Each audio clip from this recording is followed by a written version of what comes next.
Alright, so I guess Shnerdcast, episode 52. And we actually got a special guest here today. Super special. Super special, yeah. Fucking fresh off the small bus. Mr. Keith, which if you've been watching this podcast, you talk about this all the time. And he's an original. He was on one of the early podcasts with you, right? Yeah, exactly. Fucking. So, what you been up to, man? How things going with you? Everything is good. Not much different from, I guess, almost the last podcast I was on with you. The first one I was on. How long ago was that? Probably like a year ago, honestly. Yeah. Okay, then I would say Keith. Oh, yeah, okay. Yeah. A lot is different, because a year ago, I'm sure you weren't feeling as good as you are. Yeah. To this day, because you've been saying a lot of cool stuff's been happening. Yeah, I guess maybe that's the mentality I have so much. I'm always looking up and I get told. So I guess a lot has changed. I mean, we've opened up another location for where I'm working too. That's really awesome. That's the store you're pretty much running, right? Yep. Nice. I run that location, and I help out still at the old location in Fair Oaks. We're out in Folsom right now. That's lit. And like I said, right now too, we're also trying to get involved in the giving back project right now with Fire Wings. So we're trying to do that too. So I've seen some of that stuff. You texted me. Hey, did you do some today? Yeah. So today I actually went to Folsom PD, and then I went to Folsom Prison. Oh, so I went there. How was the police department when you got them their wings?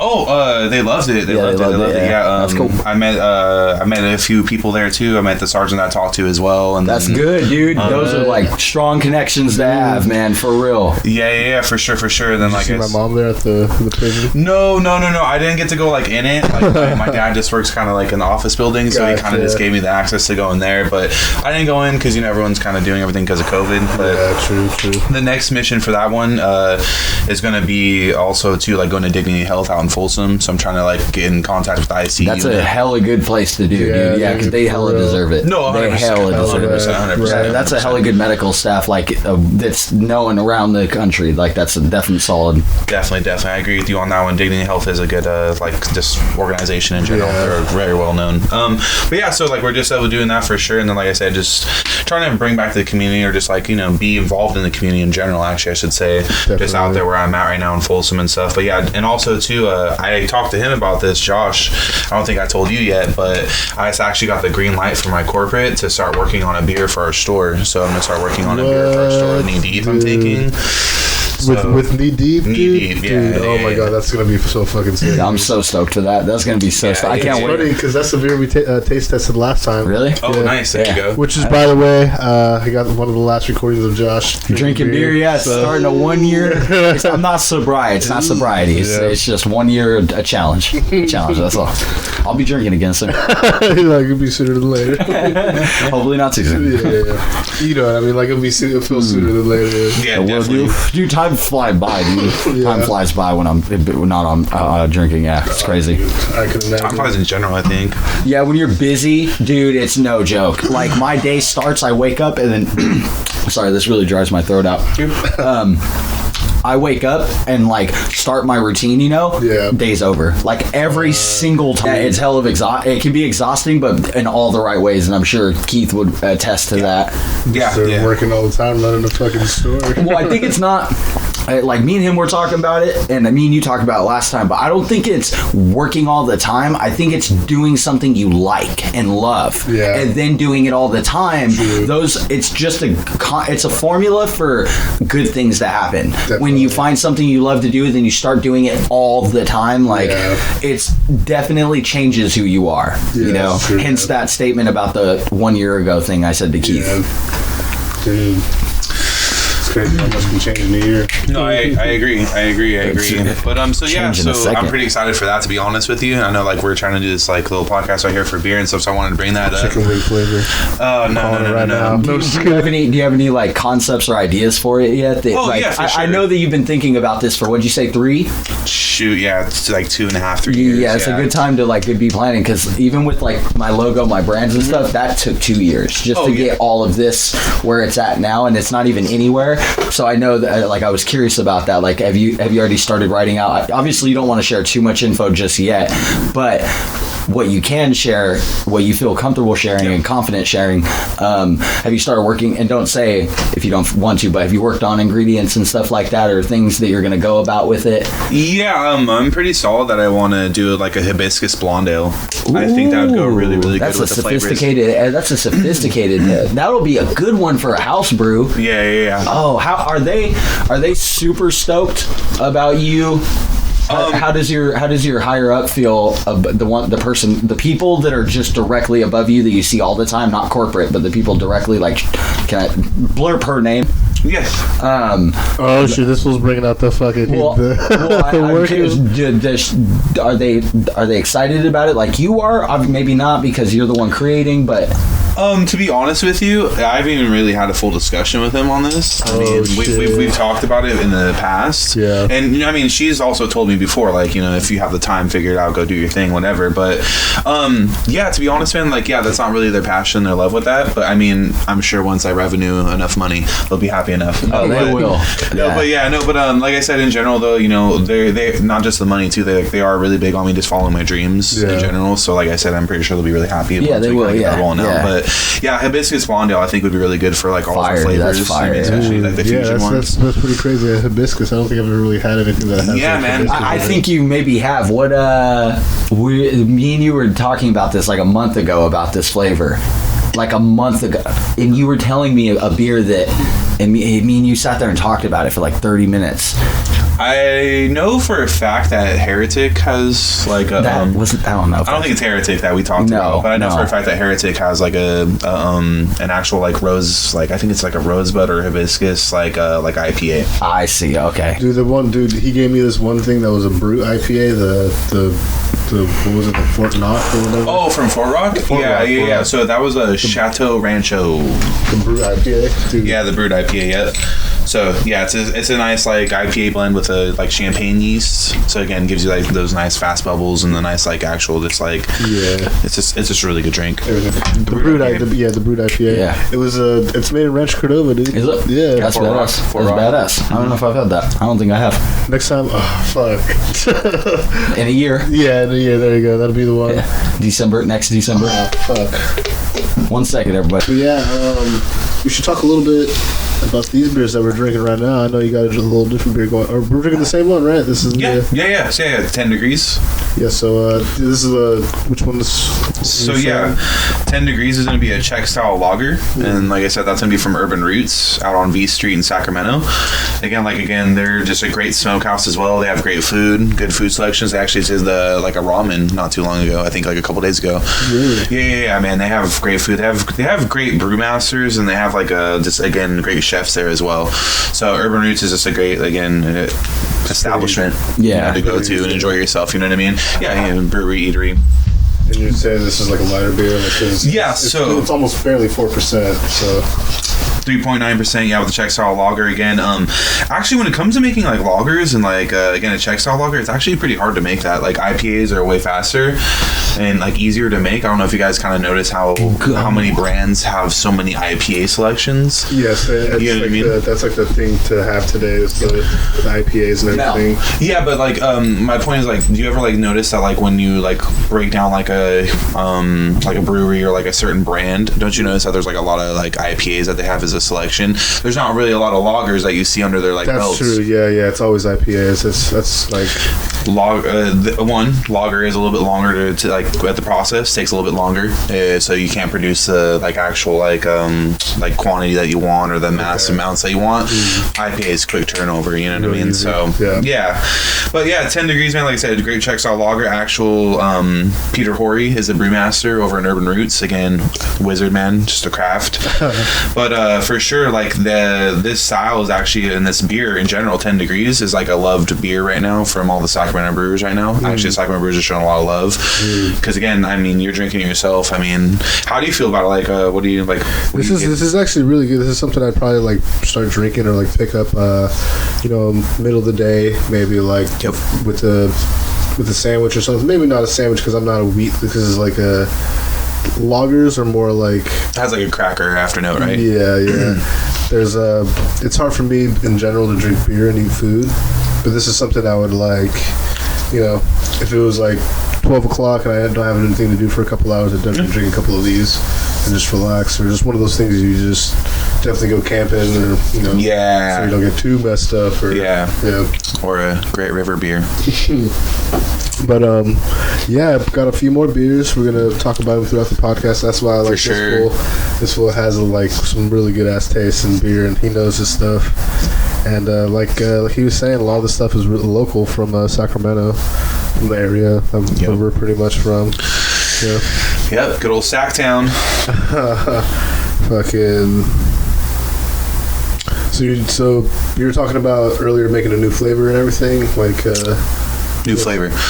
So like you talking about like for the beer or something like that, or like just trying to create a new beer, or maybe like a wing? Or were you talking about that, like creating a new wing, or is that something you want to keep on the wraps?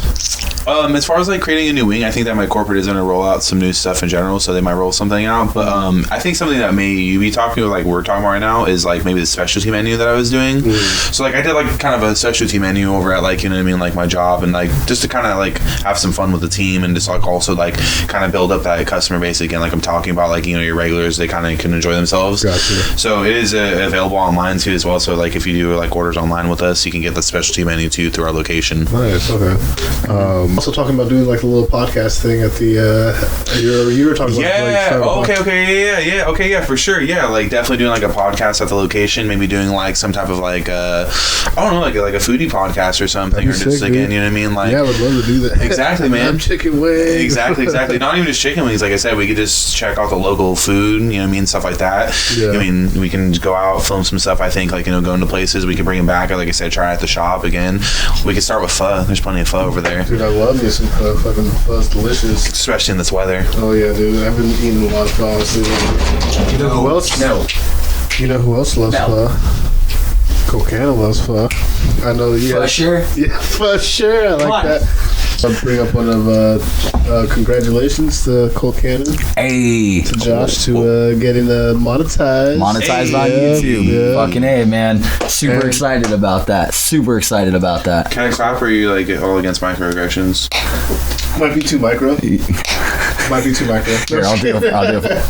There you go. That's all you're allowed in 2021 coming up. Nah, dude, it's dope. I'm stoked. That is awesome. I'm fucking stoked, dude. Like, all year, this is what I've been working for since last year, planning this since 2019. That's when I made this YouTube. And like, all since then was like, okay, gotta get monetized. How do you do? Okay, that didn't work. That failed. Okay, try something new. Like, dealing with people. I still remember your early fucking videos. Yeah, horrible. Like I used to, and like just the reactions in general too. Yeah, the first reactions. The first time I tried it, then I did like one day I recorded like 30 reactions and I posted them all, and they were garbo. Like they were like, I see how this is right here. Yeah. Well, I made a square and I just sat in this. This is a canvas for photography, but like that's how he does all the sexy photos. Yeah. Like, have you ever seen, like, the photos that I do? Oh, like the one on Instagram? Yeah, those are all right here. Or in the bathroom with a thing over the window. Because I can use the mirror as the screen. And I can take selfies. Hanging down, check out his Instagram.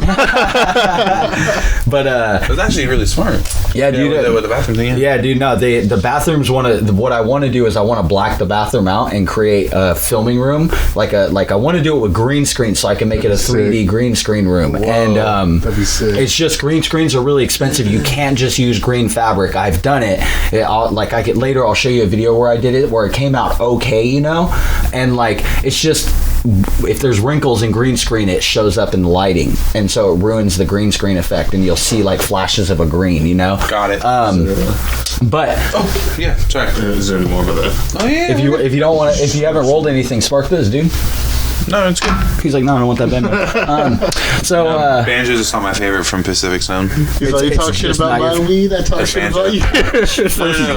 No, we talked about this before he came. I was like, do you even want me to roll up? Because my bud's not very good. And he's like, no, don't worry about it. I got plenty of buds.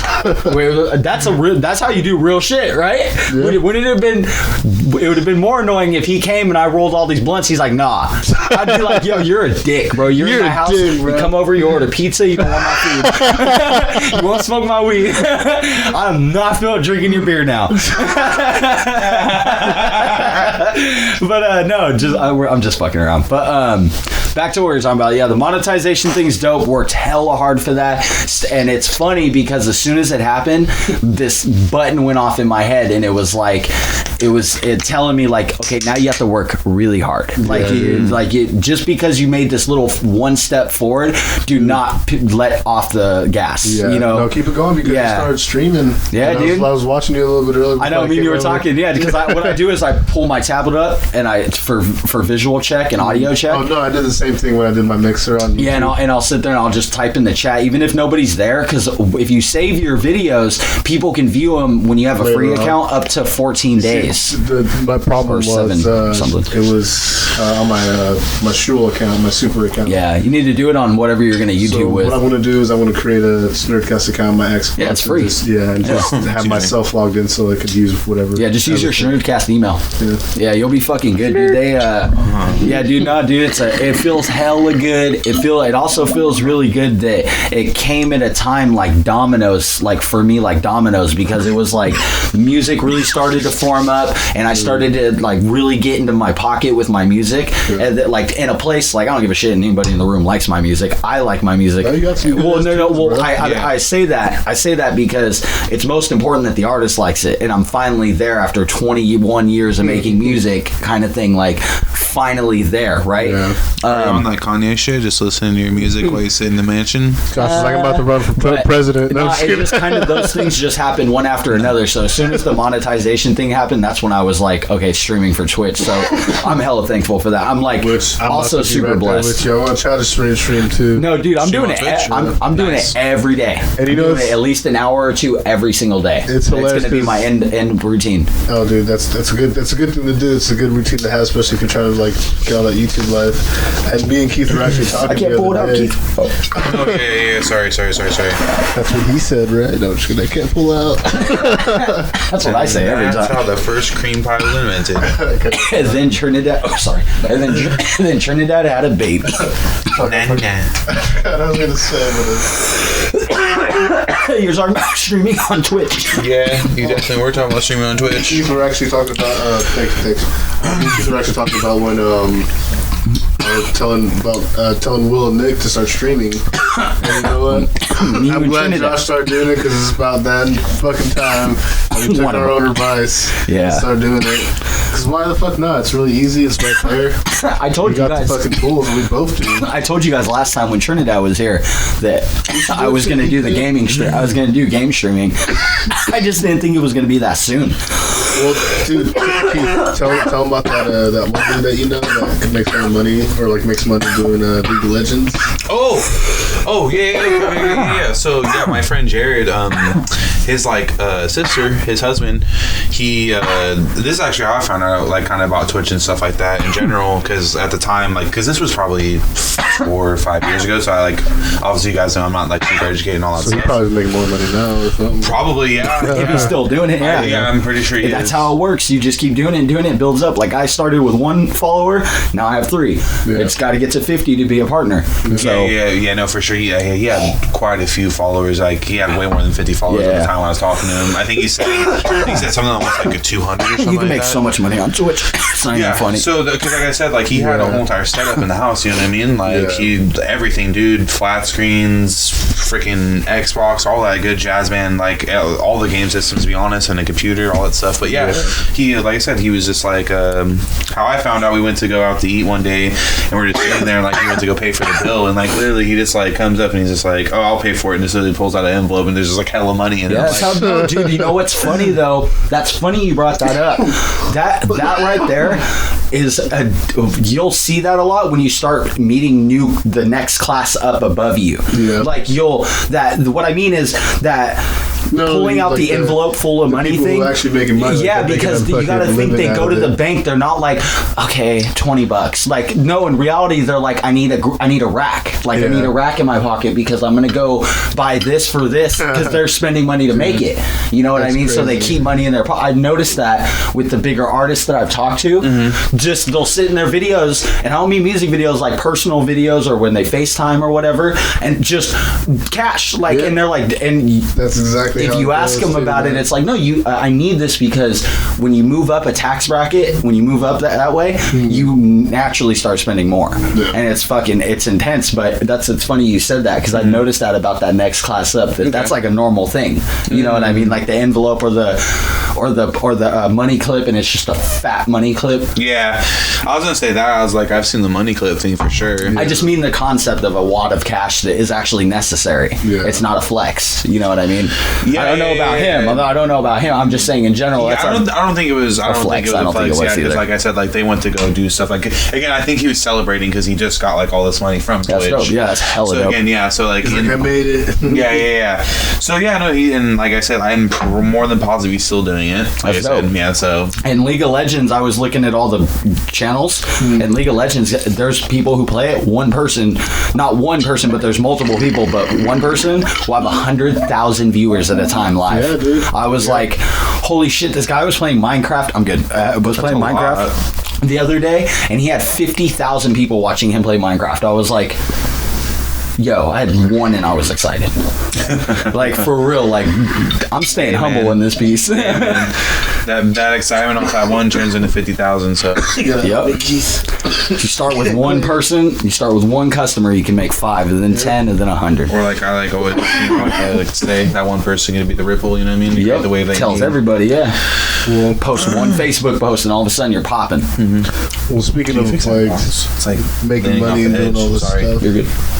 Speaking of making money and doing all this stuff, and like popularity and stuff, fucking the Game Awards that happened recently, nobody gives a fuck, right? Nobody cares. Yeah. Like VGA, Video Game Awards? Yeah. Have you watched it yet? Nobody's seen anything? I've seen them on the Xbox things, but I didn't watch any of the clips from any of the things except for trailers for new games. Yeah. Because they'll sometimes show new games at the awards. A few new announcements and everything. But it's funny though, because that stuff is a fucking joke, dude, because I talked about this last time, and you know what the percentage is for the voters? 90% is a jury of... Oh, no. Like, just gamer magazines and all this other things. Yeah, it's hella biased. Yeah, so then the rest, the 10% of the votes is the fans. Yeah. So, and then the games that won this year was like The Last of Us 2. Of course. Yeah, of course. PS4 game or PS5. Surprised Among Us didn't win, because that game was popping. What was that? The Last Among Us? The Last Among... Oh, maybe that's what I'm thinking of. I don't know. But, doesn't matter. That shit's been fucking... Did you hear about Cyberpunk issuing refunds to some people? That shit's bullshit. Yeah, it is. Did you hear how much they spent on the release of that? No. Do you guys want to just guess real quick, and then I'll blow you guys out the water? How much? On the release for Cyberpunk? Yeah, like, you know how when something comes out, there's a promo release, like PlayStation, right before PlayStation Xbox dropped, there were all those, like, all of a sudden you're seeing, like, Dell commercials in the background, there's a PS5. Yeah. Okay, how much do you think their rollout for Cyberpunk was? Yeah. Like, all together, making it with their rollout. The way you're acting right now. Yeah, I was like, the way you're acting, I'm going to say 35 mil. $1 billion. No. Swear to God, just read it this morning. $1 billion, because they paid Keanu Reeves for the role. They paid somebody else. on top of it, Cyberpunk has been on every commercial on YouTube, on everything. It's ridiculous. And then on top of that, they had to hire Keanu Reeves and the same thing to do commercials for it after the release. So they had filmed all these commercials while he was doing the voice role and while he was doing the motion capture. And then he didn't get a billion, but they spent $1 billion on that release for that. I was like, you're not making that money back. What the fuck were you thinking? That's the dumbest shit you could have ever done. They thought they were going to be the next wave, man. They were so far off, dude. It's funny. It's a lot of things that's happening, too, because there's a lot of glitches. Yeah, dude. Remember they removed the wall run feature. Dude, if you're not... it doesn't work. If you're not even... If you have it for console, there's no way it's fucking... it works good at all. It's really good for PC, but you have to have a really fucking good PC for it to run. No, this is we're talking about when Crysis was out and blowing up computers. But even then... fucking workmates. I never worked with him ever. I've only at SRS, only at deck collecting, and I got him the job there. Then he got me the job at Firewings. That's right. Yep. We scratched each other's backs, got each other's jobs, both jobs that one or the other hated. True. We were like, hey, you hated that job? Come work for me. Come work on it. Let me pay you back. And then you left after you got me a job? Oh, you're definitely staying at Firewings for a year. Honestly, I hated that job for sure at SRS, but I definitely want to leave more after I just seen this one coming out. I was like, oh my god. Dude, I fucking, because my car broke down. My engine blew up, so I couldn't get to work anymore. Telling me that. And when I came in, dude, they wanted me to stay. They were for sure. Dude, they were trying so hard. They were like, do you just want to take a leave of absence for a month? God. I was like, what after a month? You want me to save money and then Uber here? The fuck? Dude, yeah, funny enough, other Keith was dude, we gotta make sure this fool gets back. And I'm like, he wanted me so bad because he had pulled me aside one day and he was like, yo, I don't do this with anybody. He was like, you're gonna be fucking good at this. And he's like, you're making 200 calls a day, blah, blah, blah. You're gonna be good at being a piece of shit. Dude. And that there scared the fuck out of me, dude. That's why when I punished myself, I biked from South Sac to Rancho to get my check right, and then I rode back and I forgot my sweater and I damn near froze to death. It was so cold. Dude. I walk in the door and I was immediately I'm gonna go buy a 12-pack and pound this 12-pack and wake up tomorrow and fucking think about my life because I'm not going back there. That's so terrifying. Because those guys all hated their jobs. Why would you want to? I mean, the collecting. What was that other dude's name? Oh, the higher up dude with the beard. Yeah. I don't remember his name. I don't remember. He loved his shit. His job. Yeah. I think. Well, that's because he was probably fucking bitches at the office after hours, dude. No, he always left early. Oh yeah. He was never. Yeah, he was out the door before 5 o'clock every time. You want to hear a funny story kind of about that guy? Yeah. I don't know if you were there when he was talking about this at all, but he told me about how he loved money so much, right? He started making more money, et cetera, doing stuff. This whole said he would go to the ATM and pull out damn near almost all that he had, and he would just sit there and count the money out. And then he would just line the money up and look at it, and then just count it and then put it back in the bank. That's some shit. What the fuck? That's some shit that you do when you're trying to impress a new employee, and you need them to like their job. Yeah. They're like, I used to just count my money and then put it back in the bank. That's hilarious because I remember going to a job or something like that where it was pretty much debt collecting was something like that. Yeah, it was selling life insurance to old people. And that's easy. You're gonna die soon. Well, it was weird. Don't you miss having teeth? It was a weird ass job though, dude. Fucking because I never worked with. I remember going to the interview and I was like, yeah, I don't know if I'm gonna like this job. Fucking, I have to make I already worked a job where you have to make 100 calls, 200 calls a day.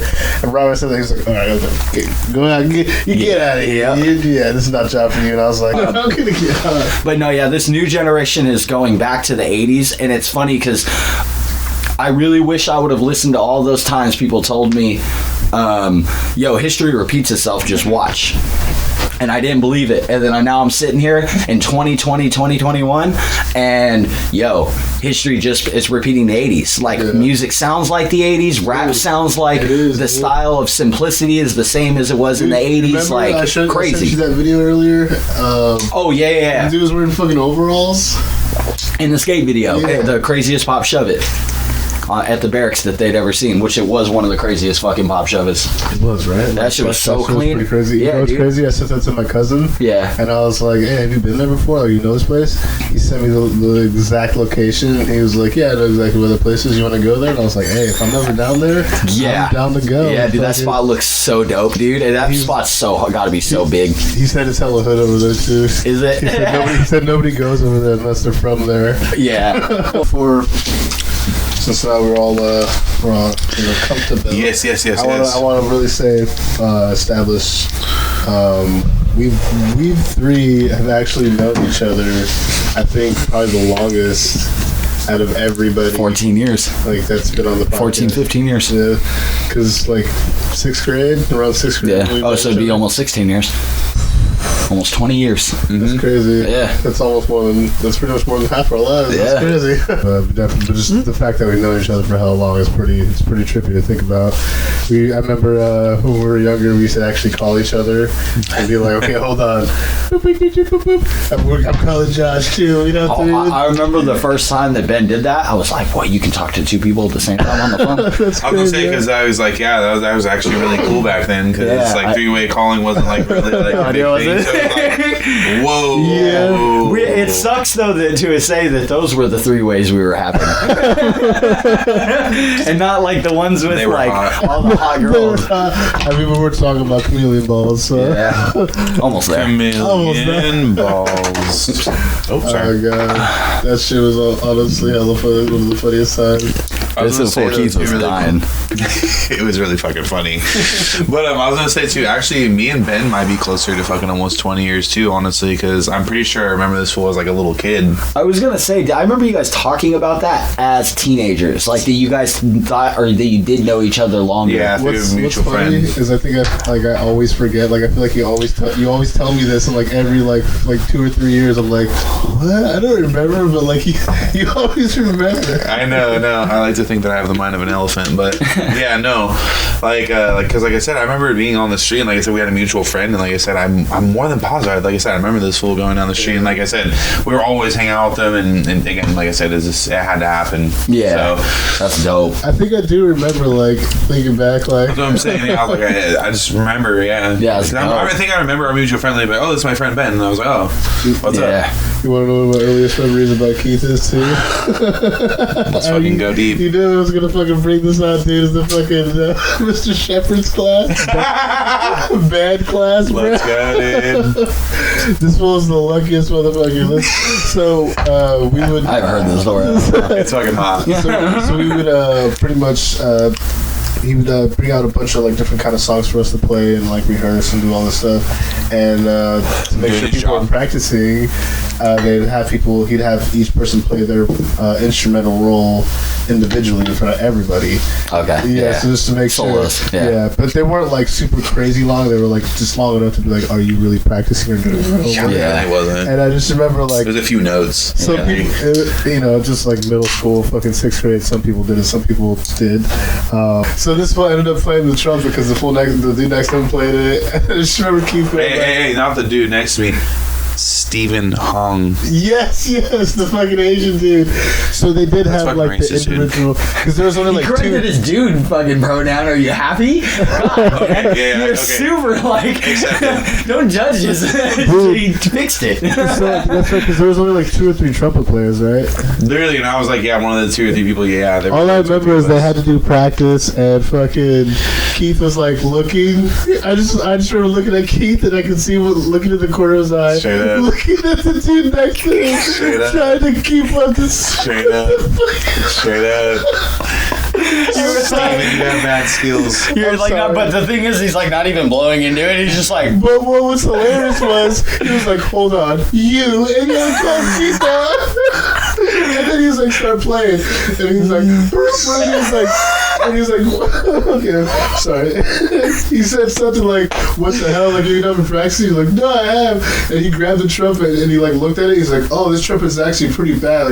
Like I can see why. Like you were doing good." You're like, "Oh yeah, like it was the trumpet." That's so lucky. What the hell? Bro. I'll never forget that. Thank you for being in low income. Thank you, Papa. Yeah. No shit. Oh man. Good shit, dude. That's funny, man. That's funny, dude. I'm sorry, it makes me laugh because I remember that shit like it was yesterday. You know what's funny though is you guys both have hella two funny band stories. Have you ever heard the story about him and Folsom going into choir and singing the ABCs? No. Or if I have, I don't remember that shit. Yeah, wasn't it ABCs and like Mary Had a Little Lamb or something? And you guys started like singing together. It was just the skater. It was all the skater groups, and all of a sudden, like we found out that we can get out of like fourth period if we tried out for fucking choir. Yeah, and we did it. We ended up like killing like an hour. And we all sang like the stupidest songs, and you can after a while you could tell what was going on. Yeah, you guys were kidding. You were just trying to get out. Yeah. Did they send you back or no? After a while, they sent us back. Dude, I remember when you first told me that story. I fucking lost my mind. Yeah, I was like, that's like, because the way he told it to me, like I can remember, he was like, yeah, we found out we could skip class, and he goes, we went in, and I thought it was the ABCs you guys sang. I sang the ABCs. Yeah, no. Somebody said I was singing Happy Birthday. That's what it was. And somebody sang the ABCs. Yeah. God damn it. And somebody sang Mary Had a Little Lamb. That's what it was. Yeah, and he. Looking back, it was like actually kind of embarrassing. No, dude, because he. So, this is the second beer we're going to be drinking. What's it called? Kook Juice? Yeah, Kook Juice. A juicy IPA. Always a fun little way to kind of present that beer, huh? But yeah, no, it's a mango, orange, and grapefruit. So again, it's just like a hazy, basically, when they mean juicy. And, you know, like, again, with like these type of beers too, as well, like with, again, the more juicier ones, again, it's just more unfiltered. Oh. So that's kind of just like, again, what they're kind of getting at. And I like when these breweries do this too as well. Ooh. They like kind of break down the ABV, the IBUs, the hops, and the body and stuff. Yeah. So like, for instance, the hops in this is Amarillo, Citra, and then Raku. Oh, they break it down like that? Oh, I was wondering what you meant. Yeah. And like I said, so usually when I see Amarillo or Citra, that's like, so cool. I'm always gonna know it's gonna be like citrusy or just have like kind of like almost like a again grapefruit or stone fruit type. That's cool. I also like the swag on the name Kook Juice, the juice part. Yeah, it's a clever. I know it probably means something different, but the fact that it sounds like juice is like clever. I like it. Well, yeah, it has like this whole thing. Like, I wonder what that means. If it means something, Kook Juice. It probably does. I was like, it probably does, because like honestly, they have like a bunch of little stuff that they do. Like for instance, they have a beer called the Angora. Josh, if you can see what it looks like. Kook Juice, a juicy. But yeah, like I said, like they have the Angora IPA too. It's just like one of my favorite West Coast IPAs from them. But Angora is just named after the mountains in Tahoe. This was a strong one, dude. This was a crazy ass one. I'm not gonna lie. What do you mean? What do you mean by how's it spelled? The juice part? Is it J? Oh, okay, I got it right. What do you mean by like crazy? Because it has because it's a little stronger, 7%.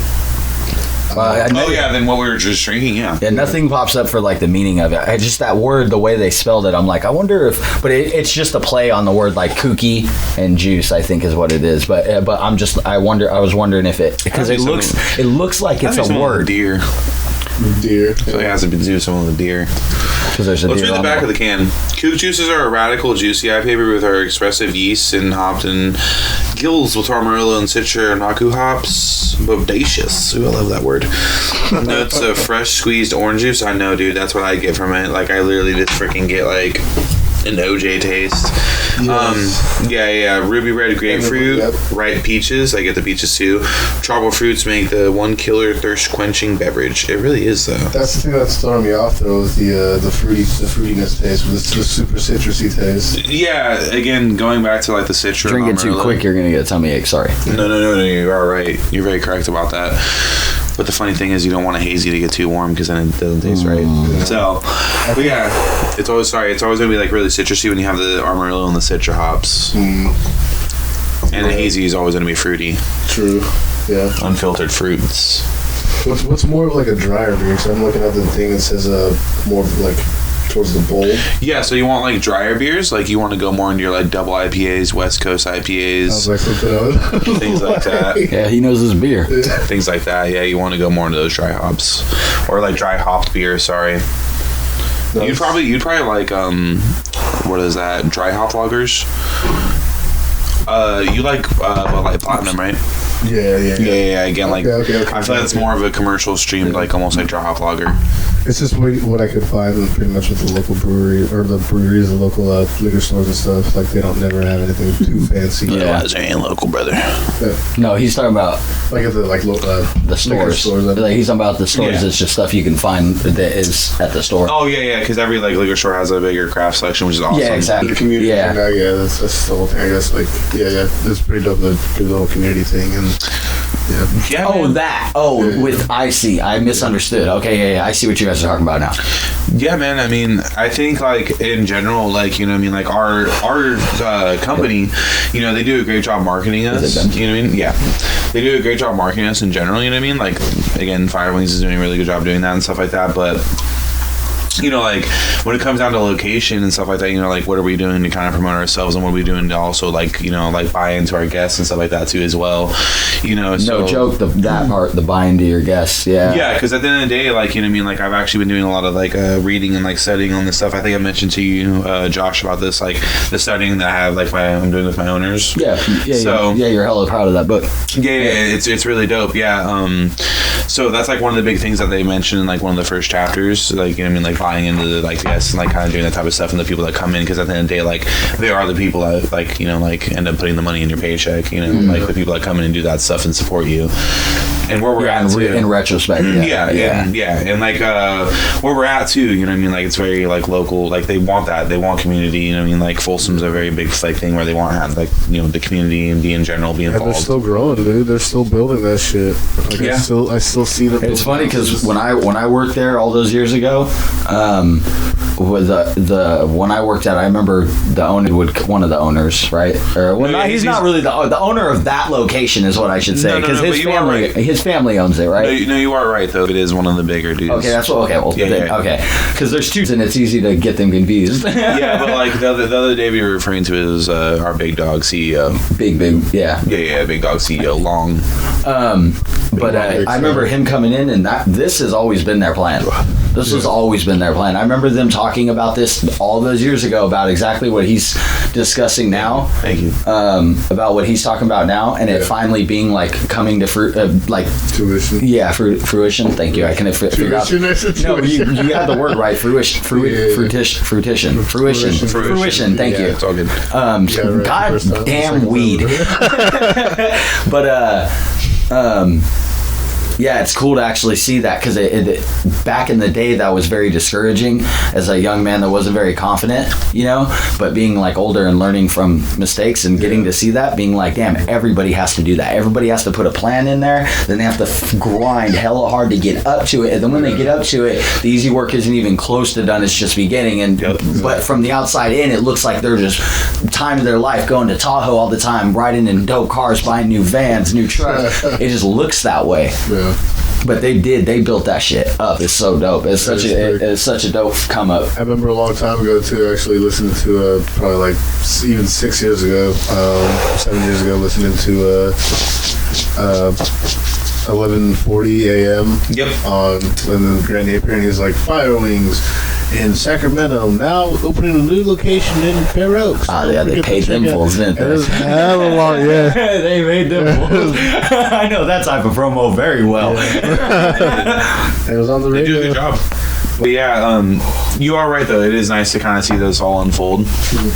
You know what I mean? Like, it is nice to be able to kind of give back to that and, like, do it. And, again, like, also, too, with, like, the pandemic going on, like, it's nice to give back to essential workers and doing stuff like that and, like, giving back to the people that have it, like, way harder than us, too, you know what I mean? Definitely. And, you know, like, it's, again, like, referring, back to that book that I'm telling you about, kind of like the studying that I'm doing. Yeah, like, the book that I'm referring to is, like, becoming, like, a great store manager. And, like, basically, it's from this Japanese gentleman, and he's, like, the owner of Uniglobe, like, one of the bigger, like, retail chains out in Japan and stuff like that, and he's actually like worldwide too. That's crazy. I never knew that. Yeah, and then like you can only like get this book if you like actually work for them too as well, and you were becoming like you're actually a store manager, and one like she was that. So again, it has like a lot of like wisdom, I guess you can say, and like the last chapter I read was like, you know, like be like, you know, who do you want to become in the next 5 years? What do you want to do in the next 5 years, et cetera, like setting goals. And you know what I mean, like the biggest thing he said was like, well, then make that change now. start working towards that now, so that by the time the 5 years happens, you've already made the transition. You are that person. Since you brought up movies, let's segue into some movies. What about any movies 2020 that stand out to you this year? 2020 kind of sucked for movies, right? Yeah, just because like what's going on in the world in general. I mean, Tenet was cool or whatever, right?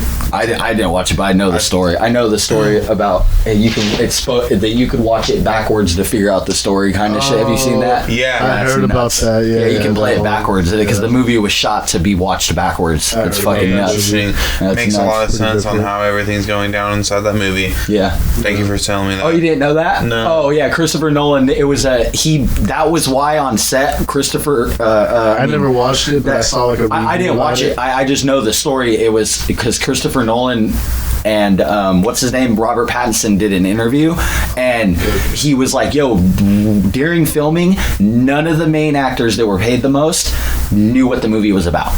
And that's why, because he didn't want it to leak that you had to watch it backwards to make it make like more sense or some shit. And so I heard that, I read that interview, and I was like, I don't have any interest in watching that complex of a movie. That's such a good idea that I'm afraid that it's like wait, Christopher Nolan.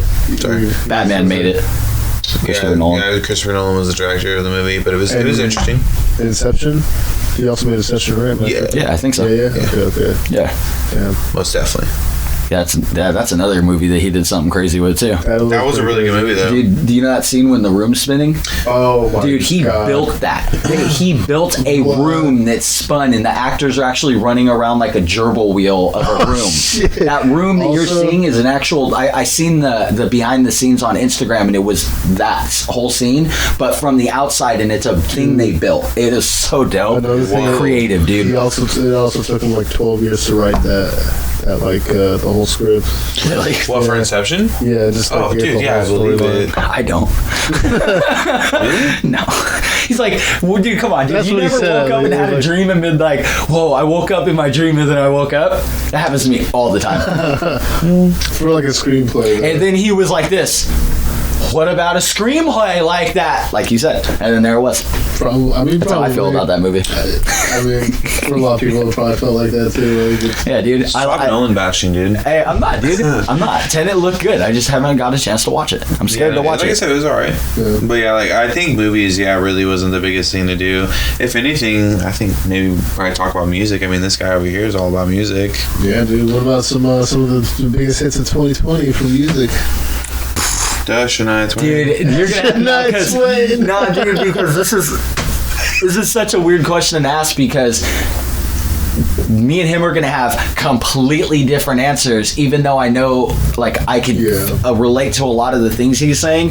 I would speak from the lower level of being like, I wouldn't have to name lower level artists, because that's how it honestly feel. But if you're talking about like success hits, well shit, like didn't Lil Baby's album like make like 30 million, or how much did it make? Like 40 million in 2020? Yeah, I think it was like 45 or he made the most in 2020 off of an album. Who else did? Oh yeah, what's crazier is how much is he asking for a fucking concert now? Oh my god, dude. What is it? He's asking for a fucking stupid amount. Yeah, dude, it's ridiculous, bro. 200 million or some shit? No, stupid fucking amount. No, it wasn't that high. It was it's like 6 figures, I believe. It's 6 figures, but on the upward end. It's like I think it's 250 grand. For a concert? Wasn't it? Yeah, no, honestly, I think it's more than that. It might be. It might have been 450. Yeah, exactly. It might have been 450. I was like, I think that's right. 450. Yeah, because I remember people being like $500,000 for a fucking concert. He said he's not coming out. Yeah, and then him and somebody else were. See, this is what I'm talking about. So he's pulling a James Harden, bro. Okay, see what I mean though? Like these are different levels of like the hits. So I don't want to actually. I don't want to actually go into it, because I would name artists that both of you guys would be like, what? And I'd be like, if you haven't heard that. So what's something? I know everybody. So what's something of 2020 that you could think of off the top of your heads for people to listen to? Like, music-wise, I already have one. Yeah. A shout out to the indigenous hip-hop community, like Native Americans. That community is hella dope. Gives me mad love on YouTube. So I'll name a couple of their artists just because they literally are the reason I'm monetized. The Native American community, without them, I wouldn't be monetized. So shout out anybody that does hear this. number one for sure, Snotty Nose Rez Kids. Those are the guys that sent me the video. They're fucking popping. They just started making money, like taking care of their family big, right? They're like they're in Canada, but they're a native group. They are slappers, dog. Like they slap so hard. Definitely them. They just started popping. They said that when Corona was over, because they had maybe I shouldn't say who, but they had somebody hit me up that is close with them, and they were like, hey, if you're close to Frisco or LA, or because they know I'm in Cali, they were like, if you're close to either Frisco or LA, you and somebody can come to the concert and it's all on us, like, and you'll just, so I thought that was lit. So Snotty Nose Rez Kids, shout out to you guys. I thought that was really cool of them to offer, but with Corona, I think that's probably not gonna happen for a while, so I just wanted to bring that up as a shout out. Number 2 would be Dreezus. He's hella dope. He's Dreezus? Yeah, I thought it was pronounced Dreezus, but it's Dreezus. It's Dreezus, I believe. But he's hella dope. Another Native American artist that's just top notch in for his community. Always is like putting awareness around the community and the violence they suffer from.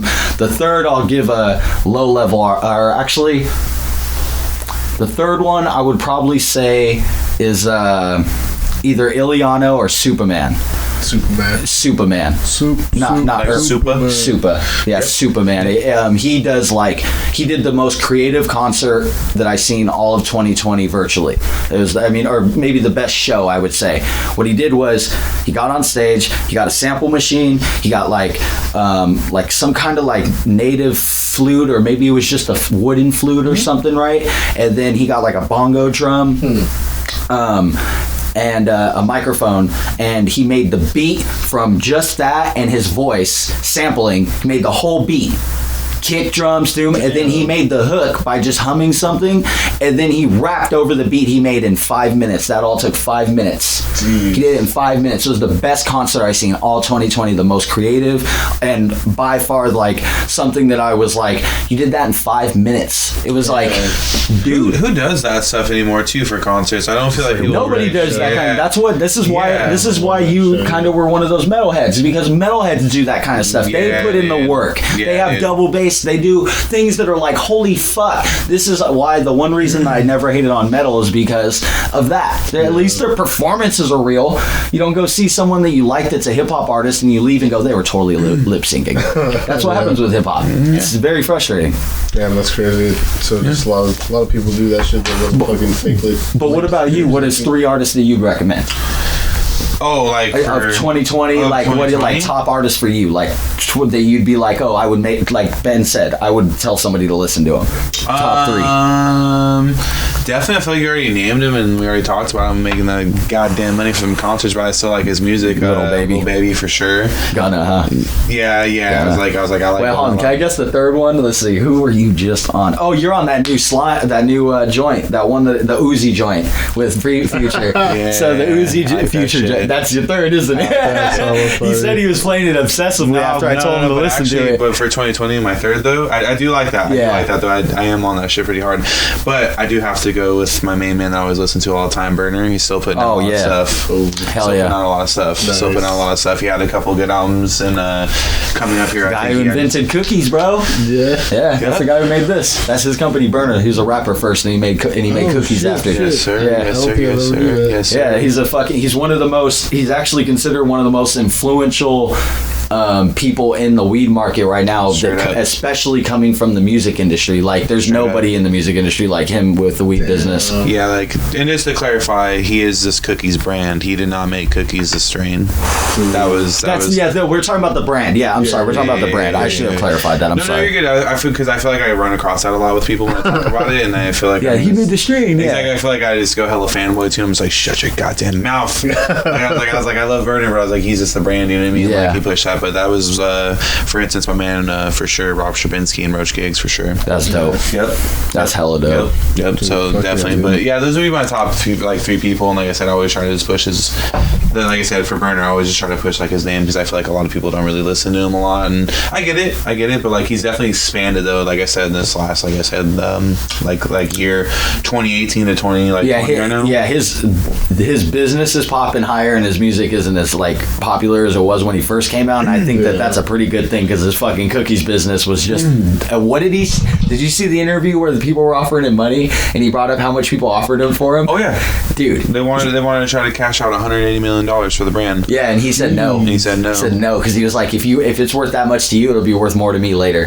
That and also too, $100 million was also in like cash fucking bonds. So oh yeah, I forgot about that. Yeah, he was like, I would only had half or whatever, a quarter of it. He would have got 80 mil. Yeah, that's not worth it. No, because this brand is like you just said, it's going crazy right now. Yeah, dude, damn, it's gonna be a household thing with weed. You can come like 2022. Exactly, because cannabis is legal. I see like fucking like little kids, like literally like 14-year-olds and 15-year-olds. Straight up. You want to know why? Ben? Because they're sold. Cookies is sold in Zoomies. Yep. I see it like Hot Topic or whatever. I probably can't say that, but like you know what I mean. Like fucking zoomies and bloomies and goomies. Boomies. Sooner than Thought Popic. Watch sooner than later, it'll be in Victoria's Secret. Victoria's Secret. Ooh. I want to see some bitches and that'd be hot. In Quick or Clip? What was that shit you were saying on the drive over here? What was that called? I don't know. I kind of blacked it out. But what's up? It was like... like the hell no. Man, fucking Theo Von Vajippin. Dude, yes. Vaughn is so He's funny, hilarious, bro. Dude. Oh my god. He is so funny. You watch all of his podcasts? The what is it? The week? Lot of them. What is it? The Weekend or? Oh yeah, this past weekend. Yeah. Then he does the one with King and the Sting. He's still doing his own thing, like his own podcast. Yeah, he has his. Then he has Brendan Schaub, which is called him and Brendan Schaub, King and the Sting. And then he does. I haven't seen any of their stuff in a long time. And then he interviews on other people's occasionally. Good. Yeah, he does do a lot of the King and the Sting and like his own shit now. Yeah, it's because of what happened with him and Bill Burr when he interviewed Bill Burr, and Bill Burr all of a sudden was being a dickhead. And I love Bill Burr, but even when I watched it, I was like, dude, you're being like super judgmental, and it's like even just watching it was uncomfortable. Like, and then he did a follow-up episode, and he was like, I totally agreed with everything he was saying about me. He was like, my only problem, which was what threw me off, is he said that before the cameras were rolling, everything was cool, and then as soon as the cameras turned on, Bill all of a sudden started jumping down his throat. And it's clear if you watch the video, if you watch the interview, and you're like, well, he is kind of being like very critical, like it's very cynical towards Theo, and it's like, I wonder what happened off camera, and then behind the scenes in the past, because there's like some weirdness there. But he did follow-ups to it and said it wasn't a big deal. I was like, it seemed like it. The jibbin. Yeah, dude, he's hella funny, bro. If they would together, that would have never happened. He says some of the most randomest shit. Yeah, like dude. the jibbin. Yeah, no, more like that's not even the randomest thing I've heard him. He definitely goes even harder. No, straight up for sure. Do you know what vajippin is though? I haven't heard that joke. Vagina tripping. Oh, makes sense. Put some LSD in the pussy and you eat it. Yeah, that's how a lot of his comedy is for sure. Yeah. He does that a lot. He's a weird guy, dude, it should be. His dad was like 80 years old, and he's not even a white man. You would think he'd be pure white. He's not. Mm-hmm. Dude, I remember the first podcast I seen with him was like probably 4 years ago now on the Joe Rogan podcast, and he was like, yeah, dude, I was doing like some stand-up in Bakersfield, and I was like, well, there's a lot of diversity here, and I was like, what the fuck, this dude is like, he's hella like a redneck southern. Yeah, exactly. Yeah, he's hella southern. South, so like, dude, you know, they're out there. But Bakersfield, dude, I don't know if you guys have ever been to Bakersfield, bro. It's where corn came from. Yeah, it was like corn, KORN. Yeah. Well, they're all white, right? Yeah, they're all dreadhead hippie white boys. I'm just saying so. Oh, I see what you're saying. Yeah, okay. I was like, what? I was like, wait, diversity, and then I heard I get it. And Theo was like, there's a lot of diversity here. Bacon bits. What about the TV shows? Any TV shows you guys been watching this year that's just kind of like 2020 because I know we had Mandalorian for me. You've been watching the Mandalorian? Hell yeah, it is so good, dude.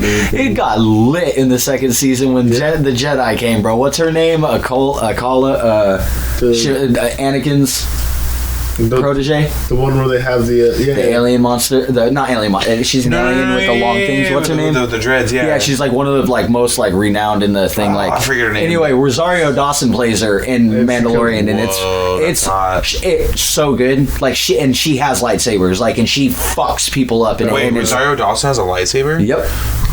and she looks so good. The makeup in that is so. They did so good on the special effect makeup. I have to watch that season because like I stopped watching it because God didn't work. But I can't watch it. I tried. That's how you feel about that. Is how I feel about The Boys.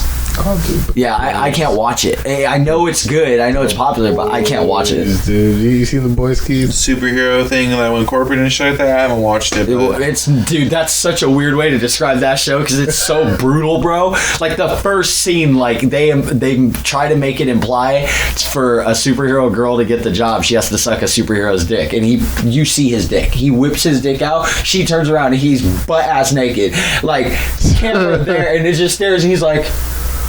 He's like, set. You're gonna suck this, right? Yeah, you ready? You ready to get this job? You ready to have that third seat? I mean, that third seat. I'm the second seat. I mean, not to go old school, but I mean, you want to be in the show, right? You want to be in the show, right? You gotta fucking. You gotta touch it. And then the scene with the baby where they like are just annihilating shit with them. This baby has laser eyes and they use it as a weapon, dude. I'm making Keith want to watch this. I think. Yeah. You would like this show. You would like this show, bro. It's when you said. That's why I gave those examples. You said a superhero's like a corporate, kind of, yes, but like that. When I think about that movie or that show, I'm like, yo, it's like the most fucked up superhero show ever. What about Tiger King at the beginning of this pandemic? No. I watched it. I'm a strong fucking man. I watched it. It was fucking nuts. I watched it too. It was pure craziness. It was pure fucking craziness. And it was like, I can't believe he ran for president one year. And apparently we got like the fucking super like soggy, just worn out story. Like we didn't get the full story. No, because he's been in jail. That was all the. Remember? Not only that, like all the after show showed everybody talking about it, and they're like, yeah, they didn't show like all this stuff. And I know. I remember. Yeah, the follow up episodes. Exactly, you're talking about. It's funny because. That show was craziness. They had everything caught on tape from them getting the place burnt down to the tiger attacks. Like, I can't believe you never seen it, Keith. It's fucking dude. When she gets I haven't seen it. I just refuse to watch it. No, I don't blame you because it is literally like. Just representation of trash, like trash that is famous. Like they're trash. Like, oh my god, dude, that lady who gets her arm bit off, and then like 2 days later goes back to work. Makes my stomach hurt. The stupidity of this is like, and there's multiple things, and then I'll never forget Joe Exotic's reason and how he converted somebody to be gay who was straight before him, and then after him went with a girl. Bro, you gotta hear this. He was like, he went up to this boy that he's an adult, but he's like much younger than him, right? He goes, oh yeah, are you gay or are you straight? And he goes, I'm straight. And he goes, oh, so when you watch porn, do you watch porn with the guys do you watch it for the guys with the big dicks or little dicks? And he goes, well, the big dicks. And he goes, you aren't that straight. What does that even mean? I don't even know what that means, but it worked, and this kid got married to him. Some crazy. It's just trash. It's when I watched it with a girl. I was watching it with one of my old homegirls. Dude, it was fucking nutty, bro. It was nuts. For real, you should definitely give it a watch if you're gonna. No, I'm cool. I've like Ben again. I've watched a little bit of it. This is what I'm trying to tell you. I'm a firm believer on you don't knock it till you try it. So I definitely, like I said, I've watched them. Yeah, exactly. He's like, I'm not trying it. I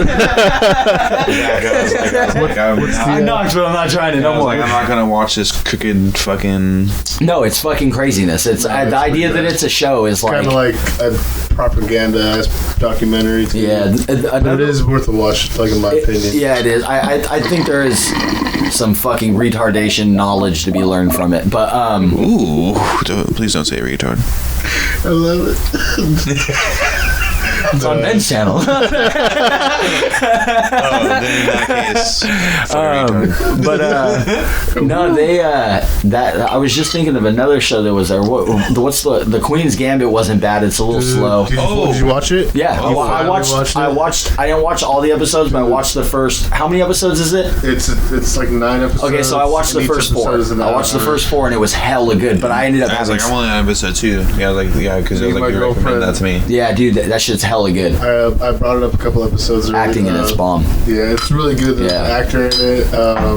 She's fucking beautiful in my opinion. And she's so good at that role. Like, dude, she really is. That little. I don't want to spoil anything or just, but like the way they portray it and the way how it goes with with the chess and everything. Yeah. And you know what's hilarious is I guess that like boosted the stock of chess by like 100 million. Yeah. It was like no, I know. I read that too. 100%. Like the stock market for like chess boards, chess games, chess shows. Chess, what's dope about that? But it was like a worldwide. What's dope about that show is like you really don't know how to say. And I said this in another podcast. So you really don't know how to know anything about chess to really be interested. You know what I mean? I know we should be playing chess right now. I had a chessboard, but I just gave it away. I have a chess set that I just bought. Like I bought a chessboard, and it's like a European handmade chess set. Dude, I've never known how to play chess, honestly. It's not too hard. I know how to play, but it does not mean in any way, shape, or form I'm good. I don't know how to play like what is in Queen's Gambit. I'm the King's Gambit. I don't know any strategies, but I'll tell you who does. My brother Greg. He's a beast at it, and he'll set you up and make it look like you're winning, and then he'll fucking end you. It's ridiculous. He's so good at that game. I have so many times when we lived in Frisco, that's all we had to do was just to play chess. So we were playing chess for days, and every time I'd rage quit. I threw the chessboard over one time. I was so mad because he was so good. It was like when you play like 2K, NBA 2K, like 2K with somebody, right? And they just are Madden, and they just fucking dominate you, and you're like, I've been playing this so much lately. How is it possible that somebody's this good? And you realize they're better. There's more techniques. So, do you guys have a HBO Max or anything? I did, but I just got rid of it. Yeah. And it's hella dope. Check out Flight Attendant on there. Oh, with Kaylee Cuoco, right? Yeah, I wanted to watch it. William Shatner's daughter, right? I don't know. She was on whatchamacallit. Can you check that for me, please? Yeah. She was on William Shatner. What's Big Bang Theory? Thank you. No, that's not right. Cerveza? Her parents are Gary and Lane. Gary and Lane?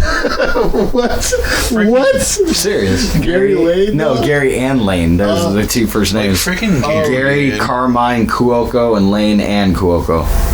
I don't want to say it, but Gary is fake. Gary's fake. That's like, it could be fake. Who knows? It is Wikipedia. People submit that data. Honestly, that information. That show, though, The Flight Attendant is a really good show. I'd really recommend anybody watching it. It's still going on. Like, the episode is still going. I think the episode just dropped yesterday. So Ben's like, I'm gonna get home and watch it. It's really good, dude. I seen it promoted on the front page of HBO Max, and I put it in my list. I just never got to it because there's so much stuff to watch on HBO Max. It's like, I'm not gonna lie, I feel like a lot of shows do this though, but I feel like the first they don't introduce everything until like the first 3 episodes. So a lot of like these new TV shows start off really slow. But I think that's like one of the good things with the Queen's Gambit is it kind of just throws you in there. Yeah. And then once you're in there, you're there. Dude, I was hooked. It's a limited series. I was hooked from the first moment that she put the chessboard on the ceiling. I was sick, like, right when she did that, when she was, have you seen it? That's in the first episode. Yeah, I was like, that's the first episode, right? Yeah. Yeah, she's laying in bed and she gets hooked on the tranquilizers. Yeah. And she's like, every time she takes them, she can hallucinate the chessboard. Yeah. And right when I seen that, I was like, this movie's gonna be so sick, or this show's gonna be so sick. And I binged 4 episodes and I just totally spaced it because I watched Mandalorian, and then there was something else on HBO Max. There's so much shit on that. Oh, dude. Video game on a side note. Remember Army of Darkness, the movie? They're making a video game. They're making a video game. My employees told me about this. Actually. Really? Yeah, they're making like an Army of Darkness or an Evil Dead video game. It's an Evil Dead video game. Yeah, that's what it is. Yeah, it's Evil Dead. I know, since the one where you could throw the... Yeah, dude, me and this fool was like back in the day, we'd spend at each other's houses in like 7th grade. Yeah, I went over to his house. His mom would take us over to... Yeah, it was the first Xbox. His mom would take us to, what was it? Game Crazy, or it was that one weird place? Hollywood Video, but Game Crazy was like one of the places. And I was like, wasn't Game Crazy part of Hollywood Video? He was like in there or something, right? Yeah. Anyways, yeah, like their little game department. Yeah, it's like when you go to Walmart and they have McDonald's and Subway and shit. That's hot. But It's a horrible example, but I was like, I don't fucking know how to you didn't even listen. You're just like, yeah. Wait, what? McDonald's the subway. I'm gonna talk to someone. Wait, in the subway? No, they're like. Wait, we got 2 Subway vets right here, so. Oh no! Hey.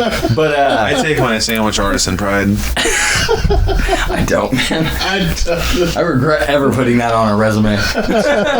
People are like, "Where have you worked before?" I'll always be like, "Never. I've never worked, but I'll work here and I'll be good at it." Like that's how I sell myself. I promise. Skill sets. Yeah. Well, show me the register. If we're on this subject, me and Josh kind of like put our stories out there, but I'd love to hear what are your worst work stories you can think of. Trinidad, like we had Trinidad on, he said a couple of his things, and like a funny one. Like if you want an example, funny, bad, good, whatever. I think I told the story about the guy. I'll tell this. I didn't tell this story. At Subway, when I was working at Subway one day, I'm making a BMT for this guy that's a regular. He lived down the street from Heather and Jeremy, right? So I always seen him in person, and he was Subway dude or whatever. Then he knew the other Jeremy that they used to buy weed from. And then he, that old dude, I think, used to fuck their daughter, because that relationship was really weird. But, that was very weird, because she was, always dating older guys. I don't mean she was getting raped. I mean she was dating older guys. It was very weird, you know. It was just strange, because she was always with older guys, and that guy was in his 30s, and she was 16 or something like that. Whoa, yeah, that's fucking weird, dude. That's but they were always kicking it. They were always kicking. See what I mean? Okay. Just blurb all this out. Anyways, so I'm working at Subway. This dude comes in. I'm making a BMT for him, a foot long, right? And he literally comes up on the bike. When he first came up, he just put the bike next to the on the side, right? Yeah. Opens the door, comes in, BMT, right? And I'm like, okay, what's that? Which is also a really good sandwich, by the way. Oh, it is for sure. Big meat 3, bro. Exactly. But that's one of their best ones. But yeah, seriously. But he literally is he's looking at me in front of him, and he's like, "I'll take this. Hold on, please." And he walks out. And this guy is trying to steal his bike, and he hits this dude so hard in the head, his shoe came off, and he falls. He falls and rips his entire foot open. Oh, and then no. He grabs the guy who just beat this thief's ass, bike thief's ass, grabs his bike, puts it right where it was, and walks back in and goes, "I'll take some Swiss cheese and 3 of those cookies." And I was like, "Yo, I gotta call the cops, dude." And he's like, "What?" And the guy comes in and starts spraying blood everywhere in there, and there's puddles of blood in the doorway. And he was like, "What?" And I was like, "He's like a 1 foot long." Yeah, and I was like, "I gotta call the cops. You can go because you didn't do anything wrong. I'm telling you to go. You're fine, but I need to call him on him because this guy's not okay. He's gonna cause a problem." And he sure as shit, he came in and started. He literally opened the door and was flinging blood, trying to get it at me in the counter. And the dude was like, "Dude, I was so." It's funny as shit, but it's so fucked up. Wait, why was he's really trying to fling it at you? Dude, he was like this. He kept doing this, but he was 1 foot in the door, and he had his sandal or shoe had fallen off when he got hit in the head. Yeah. You literally see it go woo, fly over, right? He walked in the door and he kept going like this, and instead of it going down, because he had to have been drunk, because every time he did that, he'd fall forward. So when he left, there was a puddle of blood that big. So I called the cops. Cop literally walks in, steps over the puddle of blood, and goes, "You okay?" And I go, "Yeah." And he just turns around and dips. And I was like, he went that way and he shut the door on me and he walked away. And I was like, Damn. You're not gonna clean that blood up? I think I just paid your taxes with getting fucked by my taxes last night. That is true. You are a public servant, aren't you? What about you, Keith? What you got? I know you got some crazy. That's like an example. That is a good example, though. Yeah, I don't know if I'll repeat that. Can you give us a good one? Keith's like, I don't want to say anything that incriminates me. That's what I think the problem is. What's the statute of limitations? Because I was just thinking, I was like, I don't know why he's not bringing up his Subway stories about cookies and shit. I'll just blurb out the names, or there's not going to be any like store names for that. I gave my story. I don't know if like it's like really like a bad story or anything like that, but like towards the end of like when I was working there, I remember this is kind of funny. Like I remember like if I was just like I'm like, man, fuck, dude, like I'm kind of hungry, you know what I mean? So like I'd literally just like go walk on the floor and be like, oh, boom, like I grab this, get a cart, boom, boom, put this in there, boom, boom, boom. I'd literally like just go up to like the register by the electronics, and I'd literally just like grab a bag and just like put all the shit that I had from the cart in the bag, and then just like walk up to the thing and walk out. I remember one time too, because I also knew the schedules for when all the guys, you know what I mean, for the security guards, I always got cool with them. I smoked big fat buds with them. He's like, hey, do you want to smoke? I'm totally gonna steal from this place when you're high. pretty much. Thank you for being dumbass. No, anyway, fucking. So like I'd get like soda or something to drink, right? And I remember one time I walked up with a 12-pack, and it was like a 12-pack of Mountain Dew, because it was like when they like were releasing like the real sugar one or whatever. Oh yeah, right? Yeah. I wanted to just grab one or whatever, right? So I went and just grabbed it off of sales floor, like I was telling you. And I walked up to the guys in the break room, like the security guards. I was like, "Hey, do you guys want some soda?" And they're like, "Yeah, sure." And like I remember they grabbed a couple. I was like, "All right, man, I'm gonna go home." And, all right, dude, this boy is so slick. He was like, "If I'm going to jail, then the security guards are going to jail with me." That's the perfect story, dude. We're all losing our job if I do. That's hella slick, so bro. Let's all shut our fucking mouths here. This feels like if they find out that everybody. Dude, pretty much. I've been told that I have a really mob mentality when it comes to stuff. Dude, so I'll that's hella fucking funny, dude. So I can't top that because that's pretty good, but I'll tell my little spiteful one that I didn't tell. So when I worked after I had gotten, God, you have to have great stories there. dude, I had hella, but left there, I was very bitter towards that place because I had gotten robbed, and that night I had to keep working. After I got robbed, they didn't send me home. The owners never called me to make sure I was okay. They called my manager. My manager was like, he's fine, he's gonna keep working. Like, they never even offered me to take time off. I didn't get any type of anything, right? Yeah. Not a big deal. I wasn't asking. It just would have been nice for an owner of that store to be like, hey, are you okay? You're the first person to ever be robbed at that store. Like, and fucking then the cops accused me that I was involved with it. Whoa. So because they were like, you're really calm. And I was like, I live in fucking Sacramento, bro. Like, I live in South Sac, dog. Like, you serious right now? Like, I see the 7-Eleven up the street got robbed, and the next day somebody threw a rock through the window. And like, this is nothing. Like, what are you talking about? Like, here's your money. Like, what's ironic is they got $200. I had $600 in my pocket for rent. Yeah. Like, the real thing that like I was worried about that, you know. So I was super bitter when I left. I got that job, debt collection place, right?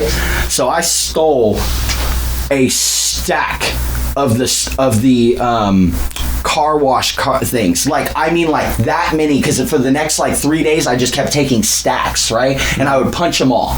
And then fucking when first day I wanted to make a good impression because I needed that job to work because my rent, and I was living with my ex at the time, or we were living together. She lived with me. But fucking, so I went to every dress and handed them bitches out. Just gave everybody like fucking 10 of them. I was like, go to the one on El Dorado Hills. Don't even say anything. Just walk in and give them one. Funny. And they did. Hella people like, I just got my car wash in El Dorado Hills. That fucking thing is dope. Yeah, and I had so many, and I had Slurpee the drinks too. So that was something I did like Keith was saying, like, you're involved now too. Fuck yeah.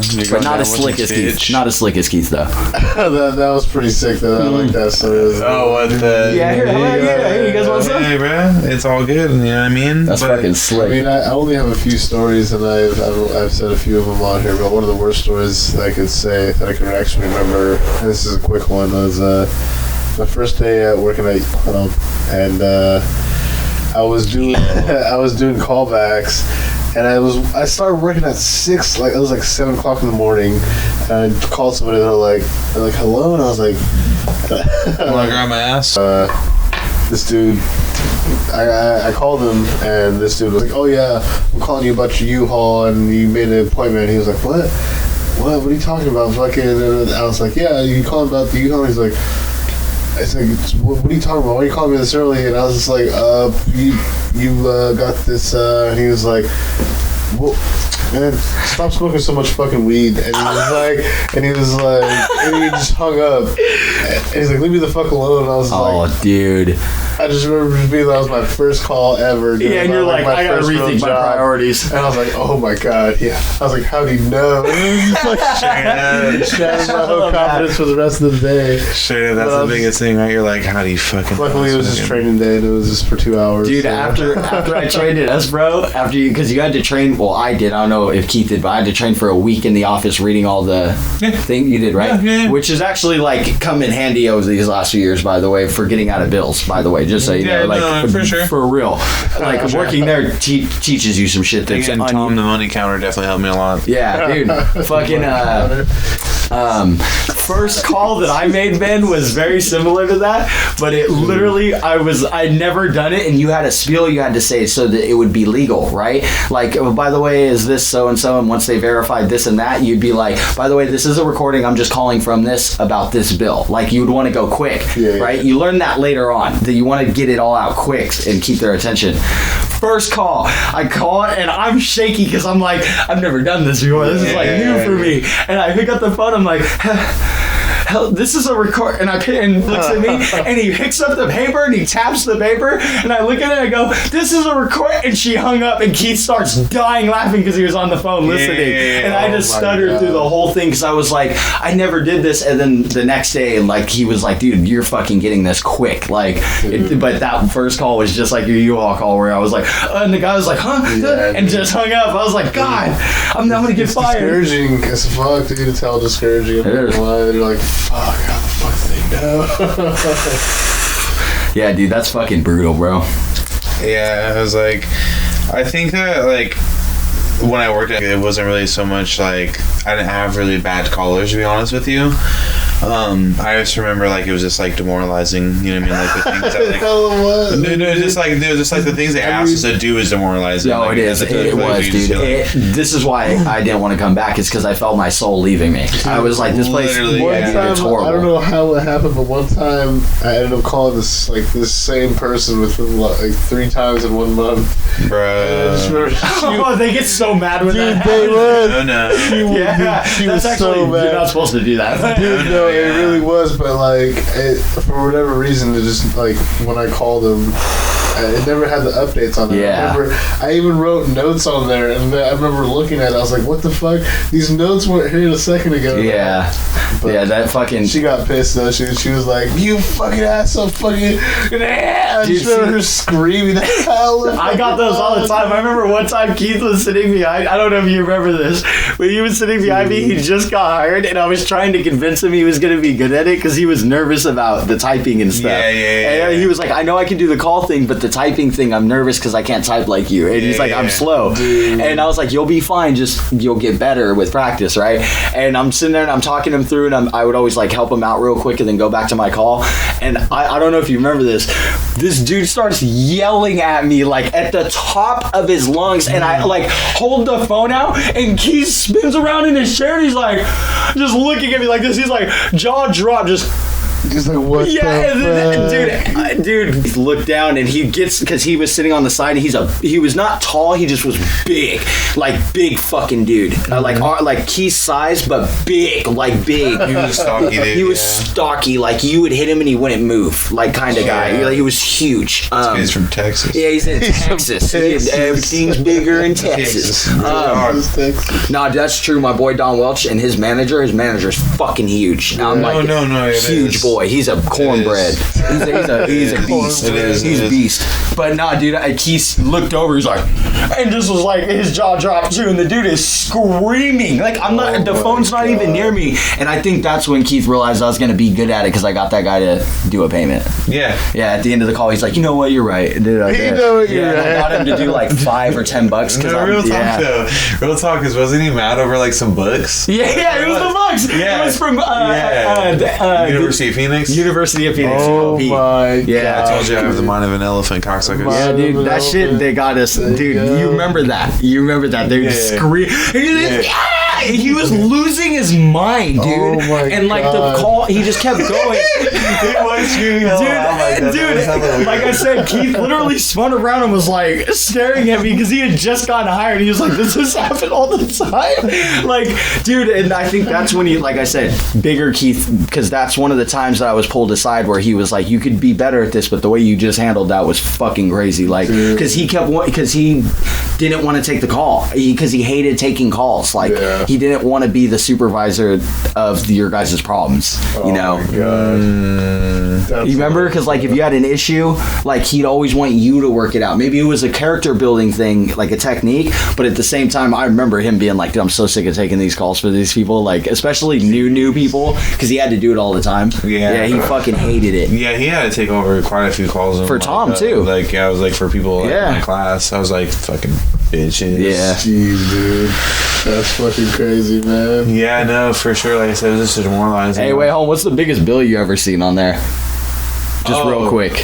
I don't think it was anything insane, but I think the fact that like Bank of the West was giving out like $40,000 for unsecured for loans, trucks and shit. Yeah, just unsecured loans. Yeah, dude. No, fuck a fucking truck. Like, like you wouldn't know what they were getting. All you would see in the account was like an abbreviation for something, and you'd have to guess FRD, whatever truck, whatever type of truck. It would be all abbreviated. It was like it was good for quickness, but coming back later in, reading the actual notes from the account, like from the people, and they have their own lingo, that shit got so old. Biggest bill I seen was a SMUD bill, and it was $68,000. It was for a grow house. Yeah, I was like, it has to be a grow house. It was, my God. Yeah, because they told me stories about people who would come in and pay those bills, right? Yeah. And there were times where people would come in and pay those bills, and people would walk in with the whatever they took. It was like money and Visa or something like that, and they would reek like marijuana. Like the place would just reek like weed, because they were growing in a house with lights. Like, yeah, I was like, I have another funny story if you want from like working at Fire Wings. Yeah. So there's this one of my regulars. His name's Guy. He's like this big Romanian dude. You know, you're talking about like big people, like this big ass soft Romanian dude. Like seriously, his fucking fist is like this, dude. I'm not even exaggerating. I mean, like, so again, like this is probably well into us, like, you know, like knowing each other probably almost a year now at the store. So we're talking one night. We're drinking at the, like, you know, they're at the bar. We're drinking. So like, who's one of the like our old like employees there, also like this very funny gay gentleman, but.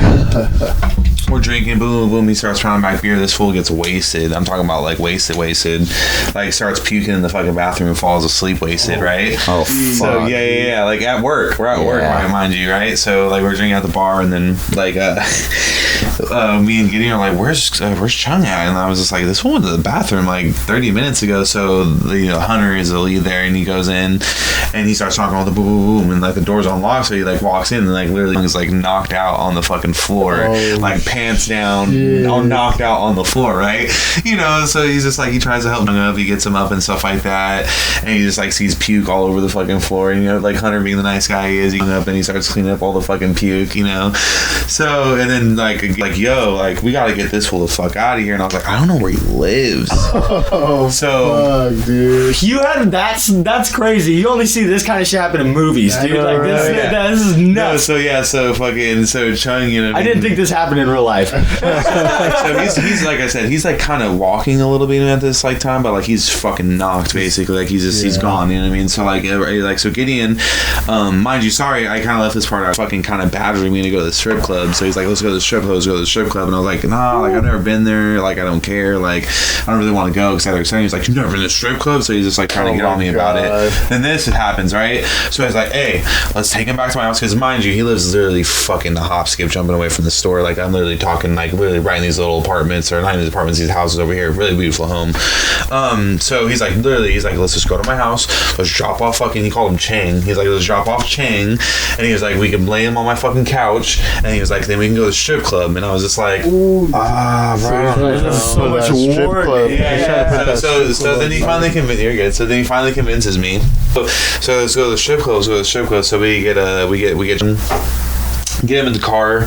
Mind you, it's his car too, by the way. So it's Chung's car, so we get the keys from Chung, and then like we get him in the car and we drive over to what's his name's house, Gideon. Boom, drop off Chung. He puts him in the fucking house. He's like, all right. He's like, let's go. He calls me Chi-Chi all the time. He's like, let's go, Chi-Chi. Yeah, he calls me Chi-Chi, little ditty. So like I said, so fucking, you know what I mean, like. So we go, and then we have to go to the bank. So we smash to the bank, over to U.S. Bank over here in Citrus Heights or whatever. Then like we start smashing down Sunrise, and we go to the fucking strip club. We go to Centerfolds. Or what's the one over? Yeah, I think it's Centerfolds or whatever. Yeah. The one that has like the porn shop next to it or whatever. Showgirls. No, it's Centerfolds. I think the one that has like, it's the one off the freeway, right? Yeah. So we go. You know what I mean? Like, you know, like honestly, bro, there's barely any attractive fucking women there. You know what I mean? Like, and like, mind you, imagine. Yeah, mind you too. He's paying for all my lap dances, so I'm not tripping or whatever. And this is my first time going. So we go, and I find this one actually attractive Asian woman. Like, she's actually really fucking hot. Like, she's like really, really hot. Like, I was really like, why the fuck do you work here? That type thing, you know what I mean? So that was cool. That was a cool, like, you know, lap dance or whatever. And then like, fucking dude, oh my god, these like fucking, like I got a lap dance from these two bitches, and like, dude, that was the worst experience. Like, these bitches literally smell like fish. Ooh. Like, literally smell like fish, bro. Like, no exaggeration. I was like, oh, this is exactly what I thought it'd be like. Literally, that's what I said to myself. I was exactly what I thought it'd be like. And then again, I got this other like thicker white girl. She was cool, you know what I mean, stuff like that. I was like, all right. But then like, literally, like, I literally went through probably 7 to 8 lap dances, because like I said, he's just paying for him. Yeah. And he's just sitting there, you know what I mean? These bitches are just all over him. This big Romanian dude. And you know what I mean? He's just like, hey man, show my friend a good time. Show my friend a good time. Oh. So I go back there. We're doing it. I actually pulled one of the strippers' fucking numbers too, by the way. Oh, this funny enough, her name was Geneva. But fucking yeah, it's fucking hot. But no, so yeah. Like, imagine the other one won't be. Yeah, exactly. It was Geneva. Exactly. That's what I told myself too. I was like, I'm gonna think it's the other one. High school. But no, yeah. So we started. You know, we're going there, and then so it turns into like fucking like 3 in the morning, 4 in the morning. You know what I mean? So yeah. So I was like, yo, like, you know what I mean? Like, what are we gonna go do? And he's like, yeah, I gotta go back home. You know what I mean? Wife's probably gonna be tripping. So we smashed back to his house, and I'm like, yo, like, he's like, nah, he's still fucking knocked out. And I was like, all right, I'm gonna go home. So it's like 4:35 in the morning, probably 5 actually. And so I get home. Lay down, and I'm like sleeping, and like literally feels like 10 minminutes probably, but I think it's probably like an hour. And I get a call. She's like, hey, like, where are you? Like, what's going on? And I was like, you fucking blacked out, fool, and started puking everywhere. And he was like, yeah, I need to go home, blah, blah, blah, blah. This fool fucking shit himself at fucking's house, bro. He shit himself on his couch, dude. Yeah, bro. I picked this fool up, and he fucking shit himself on the couch, bro. But yeah, so that was my first, strip club experience, and great time. How lovely it was. Dude. How lovely it was. That's fishy pussy. Just to end it off with the WYRs, the Would You Rathers.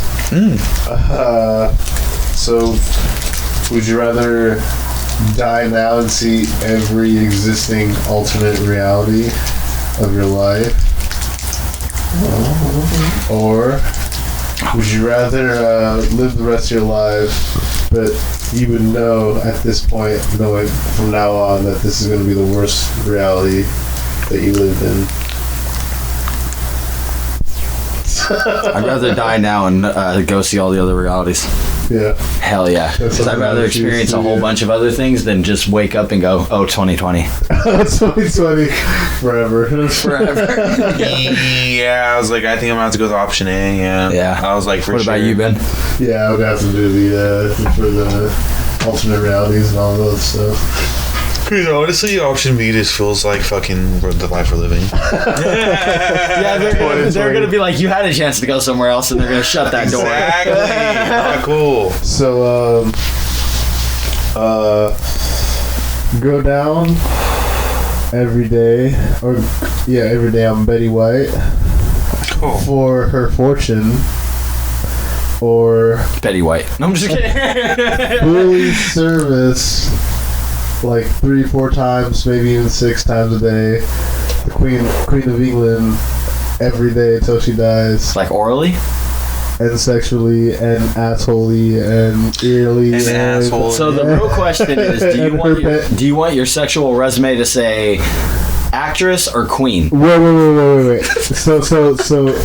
I wanted to say actor. You have to do so many more things for the queen, but you were able to skip the sons, the Charles and whatever, and you'll be able to be the king of England. No disrespect to anybody for this. I'm gonna go with the queen. I already knew it. Even if it didn't work out and I didn't become the king, I'd be like, I fucked the queen of England, dog. Like I smashed the queen. When they're like, and bloody the queen. What do they say? In the queen's name. Queen's name. I'd be like, I fucked her every single time. Every single day. It would never get old, dude. No, it would never get old. I can't do that. I'm gonna go. I'll do it for you then. Betty White. Oh, sorry. Betty White. I do the queen. I truly service the queen. No, Betty's bad, though. Betty's bad. Yeah, Betty. Every bad Betty, bro. Bad Betty. Whoa, man, Betty. Ambulance. Exactly. Pull out my dick in the ambulance. Do you want some of this, man?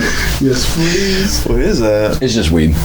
But Ew. it's just the weed that you're not gonna. Oh yeah, I was like, ew. I would offer it to you. I'm not being rude. I was like, I thought that was tobacco. No. Say he doesn't want it. Yeah, I was like, Okay, so right here.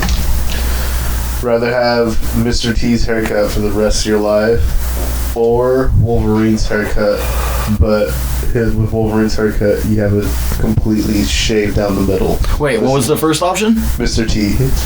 I'm going Mr. T the Hawk, bro. Yeah, bro. I was like, I'm assuming Mr. T's haircut. That fool's an idol to me. So I'm like, I pity the fucking fool. Okay, I got you. Yeah, I guess. I mean, I'll go with the Wolverine. Down the middle. If I had his superpowers, then yes. You can never be Logan. You can never be Logan. I can be Josh though. Yeah. What do you guys do for Christmas? Just chilling. Me, it's my homegirl's birthday, so she's gonna come kick it. There you go. Nice. Just chilling. You guys having dinner. We're just gonna have dinner and watch movies, and then like I'm working from doing all my stuff from now until then, so that'll be like my first day where I won't do anything. There you go. Yeah. Yeah.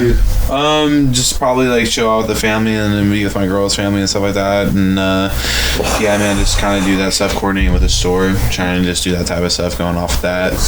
You know what I mean? Like I told you too when we come over here, like, you know what I mean, we got that Christmas tree, and like I said, we put some presents on the tree, and we're trying to give that back to the kids and stuff like that when they come in. Nice. Yeah, man. Back to the community, and like I said, dude, you try to build that cornerstone. You try to, you know what I mean? Yeah. Together. Yeah. Get the ones that matter most.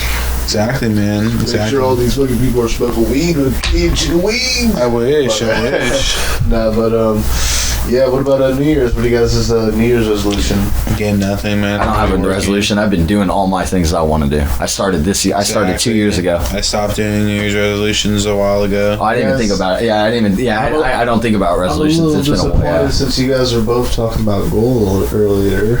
Well, the thing is, the reason that I don't do them is very much so kind of what falls in line with what Keith was talking about earlier about doing things now. Don't wait until then. I don't need to wait until New Year's to stop drinking. Yeah. I don't need to wait for New Year's to make that one song. I already have a song coming out on New Year's. I have a song coming out on Christmas. I have merchandise. You know what I mean? Like, I'd rather that be an everyday thing than on New Year's. You know. But that's just my thing. That's just my thing. You know. Is it gonna be called Sexmas? Nope. Fuck.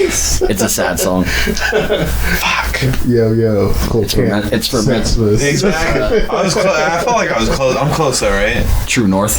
Pretty close. There. See, North One Pole. letter off. Yeah. I was like Sexmas, North Pole. Yeah. I was like, bro, we're so. If you do the ABCs, STUV. It's not the South Pole. It's the North Pole. You know? Yeah. Exactly. No, I'm just, you know. What about you? What is your? Exactly. Do you have one? I was just for the fans, for the viewers, and everything, just to see what you know. But yeah, definitely, you know, just trying to. You guys are both one of those people I kind of like to look forward to like hanging out with and talking to, because you guys always doing something, always having like, you know, like an agenda, and I like to look forward to that shit. So I guess that's more of me just being more disciplined. Like Josh knows, a while ago I bought a planner just to be more organized. Yeah. exactly. Compartmentalize your life. So that's one of the things I'm trying to look forward to, is just be more disciplined, be more organized, and just trying to be more consistent of what goals. Just goals you're trying to set. Yeah, so dude. If there's any New Year's resolution I'm gonna have, that's definitely one of them. Yeah, hell yeah. There you go. Yeah, dude. To be honest, I think 2021 is going to be amazing, but I also am coming from like a distorted perception because 2020 was amazing for me.